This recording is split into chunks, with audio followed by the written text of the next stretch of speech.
Voltamos no tempo, não foi, gente? Bênção. Lembra-me tanto a casa da minha avó, vovó Maria. Especialmente aos domingos, a casa amanhecia com o quê, irmãos? Com a radiola ligada nesses discos, não é? Quem passou por isso? Na sua casa também tinha isso? Dia de domingo amanhecia assim? Oh, coisa boa, coisa boa. Diário de bordo, nosso nono momento, viu? Nono momento. E ainda estamos em Corinto. Dessa feita nós vamos ler ainda o capítulo 18, mas os versos de 12 a 18 da palavra do Senhor. Abra sua Bíblia e acompanhe. Assim está escrito no texto sagrado. Mas sendo Gálio procônsul da Acaia, levantaram-se os judeus concordemente contra Paulo e o levaram ao tribunal, dizendo: este persuade os homens a servir contra a lei. E querendo Paulo abrir a boca, disse Gálio aos judeus: se houvesse, ó judeus, algum agravo ou crime enorme, com razão vos sofreria. Mas se a questão é de palavras e de nomes, e da lei que há entre vós, vede-o vós mesmos, porque eu não quero ser juiz dessas coisas. E expulsou-os do tribunal. Então todos os gregos agarraram Sóstenes, principal da sinagoga, e o feriram diante do tribunal. E a Gálio, nada destas coisas o incomodava. E Paulo, ficando ainda ali muitos dias, despediu-se dos irmãos e dali navegou para a Síria, e com ele Priscila e Áquila, tendo rapado a cabeça em Cencreia, porque tinha voto. Esse é o texto, viu, irmãos? E eu quero começar fazendo referência ao primeiro verso que li. Eu não sei se você observou, mas ele traz uma informação preciosa. Informações históricas, elas servem para autenticar, elas servem para validar, elas servem para confirmar aquilo que está escrito no texto sagrado. E Lucas, ele foi muito cuidadoso quando escreveu o livro de Atos. Não sei se você observou, mas veja como começa. Diz assim: mas sendo Gálio procônsul da Acaia. Você leu isso comigo? O que é por trás destas palavras ou destas afirmações? É interessante porque Lucas nos coloca exatamente naquele ambiente. Os romanos conquistaram a Grécia e, quando conquistaram, reduziram a Grécia em duas províncias. A província da Macedônia, que ficava ao norte, e a província da Acaia. E cada uma sobre o governo de um procônsul. E é interessante essa expressão procônsul, porque para aqueles que trabalham com a área de história, é uma informação muito preciosa. Por quê? Porque essas duas províncias, elas eram senatoriais. E quem escolhia o governador destas províncias era o Senado romano. E o título do governador era exatamente esse, procônsul. Existiam outras províncias que elas eram imperiais. E o nome não é procônsul, o nome seria propretor, que seria o dirigente das províncias ligadas diretamente ao império. Isso é um dado histórico precioso. Por quê? Porque qualquer um que conheça um pouco da história de Roma, da forma como ela dominou aquela região, confirma esses dados que aparecem no texto de Lucas. E aqui deixa eu mostrar, eu trouxe novamente um mapa, da outra vez eu também trouxe. Lá naquela parte, em cima daqui, do seu lado esquerdo, você vai ver a Macedônia. E todas aquelas cidades de Filipos, Tessalônica, Bereia. Aí há uma linha e depois aparece a região da Acaia. Só para você ter noção. E ali tem Atenas e tem também a cidade de Corinto. Portanto, é nesta região de Acaia que o apóstolo Paulo está. E aquele que aqui o texto faz referência, quando diz que Gálio era procônsul da Acaia, isso nos coloca, nos faz mergulhar na história. E um dado interessante: quem foi Gálio? Eu consegui descobrir o nome dele verdadeiro, no caso. Por quê? Porque Gálio, ele foi adotado inclusive por um filósofo chamado Gálio, E por isso ele acabou também usando o mesmo nome daquele que o havia adotado. Ele era até um retórico. E aí o texto vai dizer, o texto que encontrei diz assim: Galho, o nome dele era Marcos Anaeus Novatus. E uma coisa curiosa é que este Galho, ele era irmão do grande filósofo Sêneca. Eu não sei se você tem paixão pela filosofia, mas Sêneca, ele é muito celebrado. E até recentemente eu vi vários livros tratando da vida a partir de declarações feitas por Sêneca. Eu me lembro de uma delas, quando ele disse que os homens, de uma forma geral, quando pensam na vida, pensam em viver muito e se esquecem de viver bem. Palavras de Sêneca. Mas aqui, olha, ele era irmão de Sêneca, e uma coisa, foi procônsul da Caia em 53 depois de Cristo. Com essa declaração feita por Lucas, a gente sabe exatamente qual foi o período em que aconteceu a viagem, e a gente consegue confirmar, consegue levantar os detalhes sobre a vida daquele povo naquele momento. Sêneca faz um depoimento do irmão, do Galho, e aí veja o que ele diz: nenhum mortal foi tão brando com alguém como era com todos. E nele havia um poder tão natural da bondade que não havia aparência de arte ou dissimulação. Um irmão falando bem do outro, né, irmão? Isso é bom, isso é bom, isso é bom. O grande questão é que quando nós olhamos para as descobertas da arqueologia ou a informação da história, o que é que isso nos leva a pensar? Eu acredito, irmãos, que os achados da arqueologia e as informações da história são importantes, mas a nossa fé não depende deles. Por quê? Porque durante muito tempo, algumas referências, algumas citações, alguns costumes registrados no texto sagrado não encontravam paralelo. Não encontravam paralelo.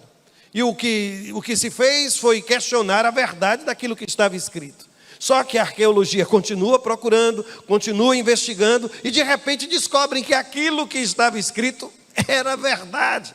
Isso aconteceu em muitos momentos. Aliás, houve um livro lá atrás que ficou célebre, cujo título é E a Bíblia Tinha Razão. Foi um sucesso aquele livro, não foi? Hoje é muito questionado, mas de alguma forma a ideia era exatamente essa: mostrar que aquelas coisas que durante algum tempo foram alvo de dúvida, mais tarde a arqueologia provou como sendo verdadeira. Por isso, por mais importante que sejam esses elementos, eles não são fundamento da minha fé. Não são fundamento. O Bruce, ele diz uma coisa interessante. Ele diz o seguinte: que um escritor que relaciona sua história com um contexto mais amplo da história mundial está procurando problemas, se não for cuidadoso. Ele oferece aos seus leitores críticos muitas oportunidades para testar sua precisão. E aí ele diz ao final: Lucas assumiu esse risco e resistiu admiravelmente ao teste. Portanto, quando a gente abre o texto sagrado, irmãos, nós não estamos lendo histórias, fantasias, criação. Nós estamos lendo relatos que são verdadeiros, que são fidedignos. Eu sei e eu reconheço que os evangelhos, eles são um testemunho de fé. Eles não se apresentam como biografias, mas como testemunho da igreja. Mas ele é cercado por elementos históricos, elementos culturais, que criam no texto uma verdade inabalável. Por isso, por mais importante que sejam essas informações, elas não são ou não servem como fundamento para a nossa fé. Ainda quando a arqueologia ou a ciência não conseguirem provar, eu continuo acreditando que isto que eu tenho aqui, irmãos, é palavra de Deus para a minha vida. É palavra do Senhor. Mas há uma outra observação que quero fazer. Você acredita nisso? Avança aí, por favor. Se Deus prometeu, Ele irá cumprir. Aliás, tinha uma canção que quer dizer: se Ele prometeu, Ele há de cumprir. E se Ele falou, é certo que fará. Lembram-se disso? Pois Deus não é um homem para mim. Ninguém lembra, é só eu que lembro dessa canção. É antiga, meu Deus. Meu Deus, como é antiga. Mas ela interpretava exatamente isso. A certeza que eu tenho e que você tem, que se Deus prometeu, Ele há de cumprir. Ele vai cumprir. Nenhuma promessa de Deus caiu por terra. Nenhuma promessa de Deus caiu por terra. Só que este capítulo, especialmente, ele serve para a gente refletir. Sabem por quê? Observem. Nós que naquele encontro passado lemos os versos anteriores, deixa eu só relembrar a você o que é que está escrito no versículo 9 e no versículo 10. A Bíblia disse assim: palavras de Deus ao apóstolo Paulo, em Corinto. E disse o Senhor em visão a Paulo: não temas, mas fala e não te cales, porque eu sou contigo e ninguém lançará a mão de ti para te fazer mal. Isso está escrito no versículo 10. Só que o texto que hoje nós lemos, eu não sei se você percebeu, parece ir na direção exatamente contrária. Por quê? O que nós vimos foi que Paulo foi levado ao tribunal. Eu posso fazer uma pergunta a você? E se fosse contigo? Deus me disse que eu não precisava me preocupar, que ninguém ia fazer mal, ninguém ia me fazer mal, e agora eu estou indo levado à força para o tribunal? Onde está a promessa de Deus, irmãos? E quando isso acontece com você, Deus lhe disse: olha, você não... E de repente acontece, ou você é provado, ou as coisas parecem caminhar naquela direção. O que é que você faz? O que você costuma fazer? Eu acho precioso perceber, irmãos, que no texto sagrado, as promessas de Deus, elas não funcionam como uma espécie de salvo-conduto. No processo, problemas e dificuldades certamente vão surgir. Quando eu recebo uma promessa de Deus, imagina que Deus nos deu como promessa uma terra que mana leite e mel. Aí saímos todos do Egito e começamos a enfrentar o deserto. Sol quente, dificuldades, problemas. Deus não nos transportou do Egito até a terra da promessa em carruagens de fogo. Imagine se fosse assim. Se Deus tivesse mandado um redemoinho e levado o seu povo de um lugar ao outro, sem o processo do deserto. Meus irmãos, era tudo o que nós gostaríamos que acontecesse conosco. Mas não é assim. As promessas de Deus, elas às vezes são cercadas de situações delicadas, tensas, provações, situações de risco, armadilhas. E esta foi uma, irmão. E aí você vai me perguntar: e então, cumpriu-se ou não a promessa de Deus sobre Paulo? Cumpriu-se? Tem certeza? Ele não foi espancado? Ele não ficou preso? Ele não foi amarrado? O texto vai dizer: mas foi levado. Eu quero lhe dizer que se porventura num processo como esse você for levado, ainda que seja para o tribunal, se Deus lhe deu uma promessa, Ele vai cumprir. E nada vai lhe acontecer. Pode ter se levantado uma multidão, uma turba, e você está sendo levado para aquela situação. Se Deus lhe deu uma promessa, agarre-se nisso, irmãos, sabe? Prenda isso ao seu coração, coloque em sua memória, repita isso inúmeras vezes, mas tenha certeza que Deus às vezes nos cura, Deus às vezes nos abençoa, Deus às vezes nos dá vitória, não é sem a cova dos leões, não é sem a fornalha ardente, mas às vezes é na fornalha, é na cova, é com problema, é nas dificuldades, porque aí vem o apóstolo Paulo e diz: em todas estas coisas nós somos mais do que vencedores. Não é fora dessas coisas, é mergulhado em tudo isso, é indo para o tribunal. Mas quando você for levado para o tribunal, por favor, não murmure, continue crendo. Porque uma coisa nós aprendemos: se Deus prometeu, Ele vai fazer. E o interessante é que Paulo, no versículo 12, ponha por favor, a Bíblia diz que quando os judeus se levantaram-se os judeus, veja essa palavra, concordemente contra Paulo. É impressionante, irmãos, porque nestas horas, os inimigos até fazem aliança, não é? contra o povo de Deus. Não subestime não, viu? Aliás, eu vou dizer uma coisa. Às vezes eu penso, eu não sei se eu devo dizer desse jeito não, mas comecei, né? Tenho que terminar. Às vezes eu penso que Satanás se revela muito mais sábio do que nós. Porque as forças do mal se unem contra o povo de Deus. Mas por outro lado, o povo de Deus se divide para lutar contra o mal, contra o maligno, contra as potestades, irmãos. E lá estamos nós, um diz que é desse jeito, outro diz que é daquele jeito, e vamos fracionando, vamos seccionando, vamos nos afastando. Eu tenho uma enorme dificuldade com esse evangelho que separa. Nós precisamos entender, irmãos, que os inimigos do povo de Deus hoje estão fazendo uma aliança contra a igreja, contra a família, sentando numa mesma mesa, para destruírem o inimigo comum. O povo de Deus não pode se dividir.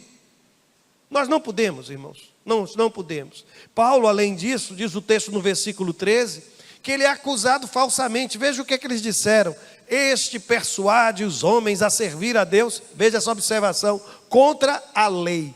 É difícil a gente saber se de fato eles estavam falando sobre a lei de Moisés, se eles estavam falando sobre a lei dos gregos, dos romanos, porque os romanos, quando eles dominavam um povo, eles tinham por política não se envolver em questões religiosas. Você pode permanecer com o seu culto, você pode permanecer com a sua religião. É possível que por trás dessa afirmação, aqueles que acusavam o apóstolo Paulo estivessem desejando de lançá-lo contra quem? Contra o Império Romano. E aí o texto sagrado vai mostrar que ele foi acusado injustamente. Acusado injustamente, irmãos. Eu não sei se em algum processo da sua vida, alguém de forma injusta lhe acusou de coisas que você nunca disse, coisas que você nunca fez, colocou palavras na sua boca. Como é difícil lidar com isso, não? Mas eu já lhe disse, se Deus tem promessa para você, ela vai se cumprir. Podem colocar a mentira que for, podem tentar envolver em você em alguma situação, mas se Deus tem promessa para a sua vida, ela vai se cumprir. Eu fico impressionado porque lembra-se o que foi que Deus disse?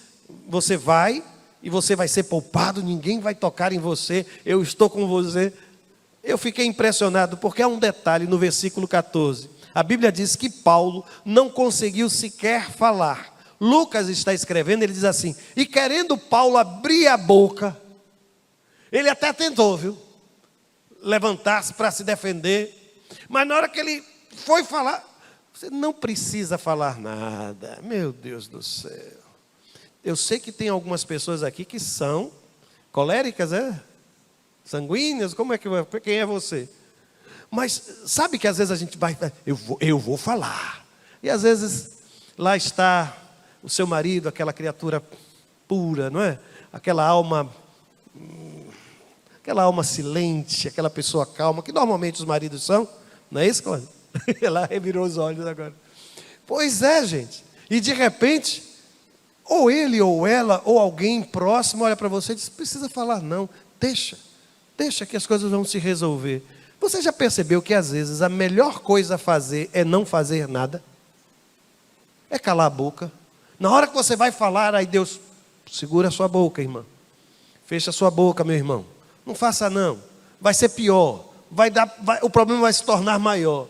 Aí a Bíblia diz que quem vai falar?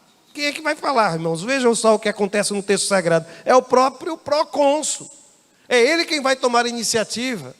E o interessante é que ele vai... Eu não vou dizer que ele defendeu esse princípio, porque não foi isso. Mas de alguma forma, deixe-me lhe dizer, a necessidade de separação entre igreja e Estado aparece para mim nesse texto. Por quê? Quando ele ouve tudo aquilo, veja a resposta dele. Olha, se houvesse, ó judeus, algum agravo, e aqui essas palavras têm a ver com algum delito ou com alguma questão até de natureza ilícita, no aspecto inclusive da sensualidade. Ele está discursando, ele disse: olha, se houvesse, ó judeus, algum agravo ou crime enorme, com razão vos sofreria. Mas se a questão é de palavras e de homens e da lei que entre vós há, vede-o vós mesmos. Porque eu não quero ser juiz dessas coisas, e expulsou-os do tribunal. Eu acho que, eu disse há pouco, né? Ele não está defendendo o princípio de separação, igreja e Estado. Mas eu olho para esse texto e digo, é isso mesmo. A gente tem que aprender, irmãos, que uma coisa é uma coisa, e outra coisa é outra coisa. E todas as vezes que o povo de Deus se aproxima do poder público com um prato na mão, sabe?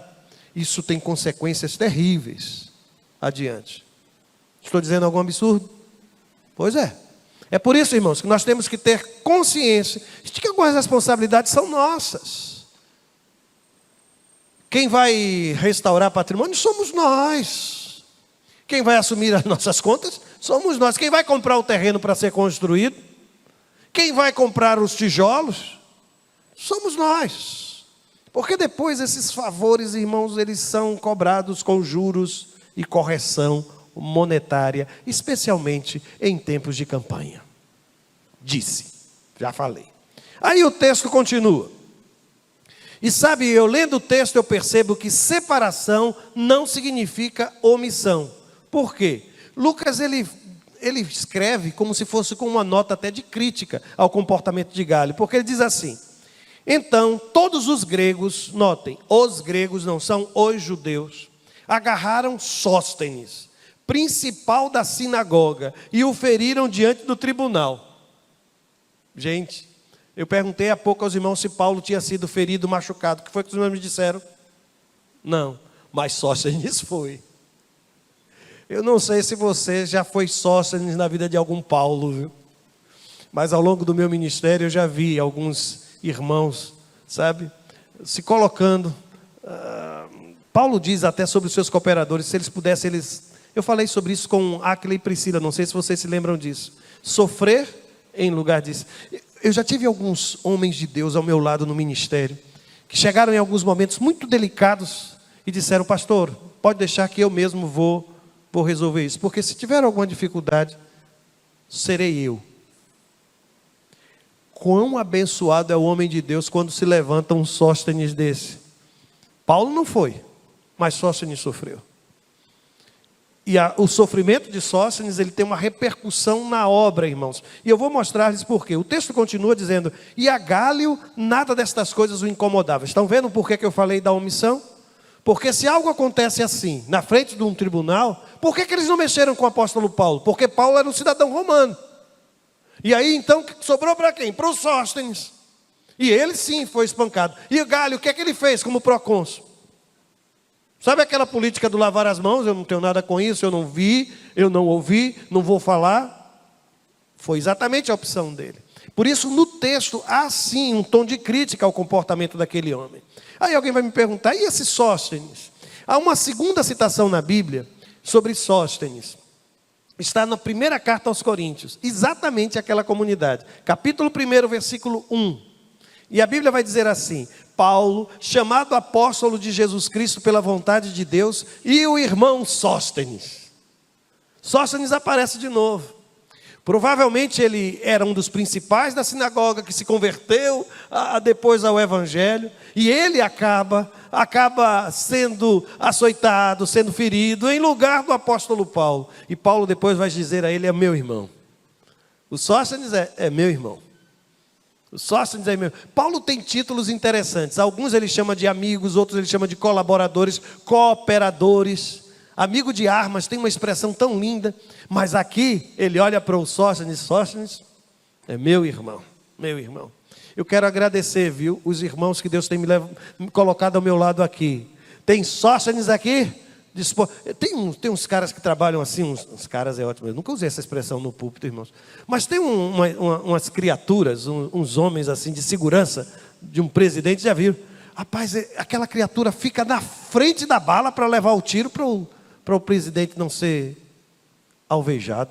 Eu fico olhando para aquilo ali e digo: rapaz, é muito treinamento, é muita consciência, porque o cara, de novo, a criatura se jogar na frente para receber a bala, para que a bala não atinja o presidente, isso é... A gente pode fazer isso, até com o filho a gente faz, não faz, irmãos? Faz. Com as pessoas a que a gente ama, faz. Mas eu tenho, como eu disse há pouco, eu tenho gente que Deus tem colocado ao meu lado que tem me abençoado por demais. E eu quero dizer, você é meu irmão, viu? Você é meu irmão. Tem gente aqui que deve estar entendendo. Mas deixa eu lhe dizer. O apóstolo Paulo, a Bíblia vai me dizer que depois dessa situação toda, eu vou voltar, somente eu vou voltar, não precisa voltar lá em cima não. Mas há um momento em que ele vai dizer assim, e Paulo ficando ainda ali muitos dias, despediu-se dos irmãos. São os últimos versos, eu acho que esse deve ser o versículo 17 desse capítulo 18. O que me impressiona, irmãos, é que Paulo não desistiu de Corinto, que aquilo não foi a gota d'água para ele deixar aquele lugar. Ele permaneceu ali. O que é que eu quero com isso, irmãos? Lhe dizer uma coisa: se é de Deus, não desista. Foi parar na tribunal, surgiram dificuldades, surgiram problemas, mas não é de Deus, não foi Deus quem lhe levou para ali? Está difícil o seu ambiente de trabalho, está difícil a sua relação com alguém, está difícil aquela... Se é de Deus, não desista, não desista. E a segunda e última palavra, viu? Eu não sei se você percebeu, mas aí eu vou voltar, somente eu. Lá no versículo 18 diz que com ele também foram Priscila e Áquila. Aí o texto diz que tendo rapado a cabeça em Cencreia, porque tinha voto. Há alguns que ainda questionam quem raspou a cabeça, se foi Paulo ou se foi Áquila. Qual dos dois teria feito o voto? A grande maioria dos comentaristas sustentam que teria sido o apóstolo Paulo, que ele teria feito um voto de nazireu, que ele teria deixado o cabelo crescer e depois teria raspado esta cabeça, talvez até pelos problemas que ele encontrou em Corinto. Corinto faz pastor fazer voto, viu, irmãos? Uma igreja como Corinto faz o pastor fazer voto, deixar o cabelo crescer e depois raspar. E aí o nazireu não pegava em vinho, não entrava em casa onde tivesse alguém morto, uma série de questões interessantes. Mas aí diz o texto sagrado que ele rapou a cabeça lá em Cencreia. Eu acho interessante porque, apesar de ter Paulo feito este voto, se de fato foi ele não traz este voto como ensinamento para a igreja. Ele não diz aos irmãos, irmãos, façam voto de nazireu, que eu um dia fiz. Aquela era uma experiência dele, típica da cultura judaica, e que ele trouxe e que retratou para ele, naquele momento, a sua experiência pessoal. Mas uma coisa eu quero lhe dizer, presta atenção aqui, que vai ser a minha última palavra. O voto feito, voto cumprido. Não brinque de fazer votos com Deus. Se você tem votado alguma coisa, o que é que diz Eclesiastes 5? Melhor não votar do que votar e não cumprir. Sabe quando é que os votos costumam surgir, irmãos? Quando a gente está passando por dificuldades. Antes da alta, sabe? Antes da cura, antes do emprego, antes da vitória no vestibular, antes da aprovação no concurso público.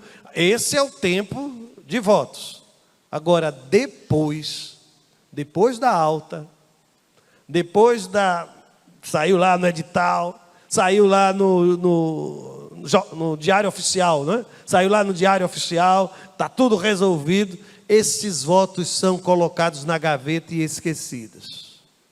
Por isso eu vim hoje aqui lhe dizer, resgate os seus votos diante de Deus. Se você esqueceu alguma coisa lá no meio do caminho, sabe aquele compromisso que você fez de eu vou ler a Bíblia todos os dias em minha casa, a gente vai fazer o culto doméstico, eu vou orar ao Deus, eu vou separar momentos. Aí você compra até um caderninho de pedidos de oração, aí separa aquilo lá, o caderno só tem umas 10 folhas usadas, o resto está tudo em branco, Eu vou participar daquele ministério da igreja, aí começa uma festa, mês de janeiro, fevereiro, segundo semestre nem aparece mais para reunião, para coisa alguma, não posso, escala, não posso. É uma vez só no mês, irmão. É uma vez só. Não posso não, eu tenho muita tarefa. Uma vez só para ser escalado. Então já sabem, voto feito, voto cumprido. Agora nós vamos colocar diante de Deus esses votos, viu? Vai remexer nas gavetas da sua alma, lembrando o que foi que um dia você prometeu, fidelidade no dízimo, ofertar, entregar ao Senhor, fazer isso, visitar alguém. Coloque essas coisas diante do Senhor e hoje a gente vai resgatar cada uma dessas situações. Eu vou lhe dar a oportunidade, todos nós vamos ter essa oportunidade de fazer isso em oração. Você vai fechar os seus olhos, vai conversar com Deus e passar dos seus momentos de oração silenciosa, você vai lá para trás para o nosso momento de confraternização. E você que está em casa, já sabe, voto feito é voto cumprido. Que Deus lhe abençoe grandemente, que a sua vida seja para a glória do Senhor.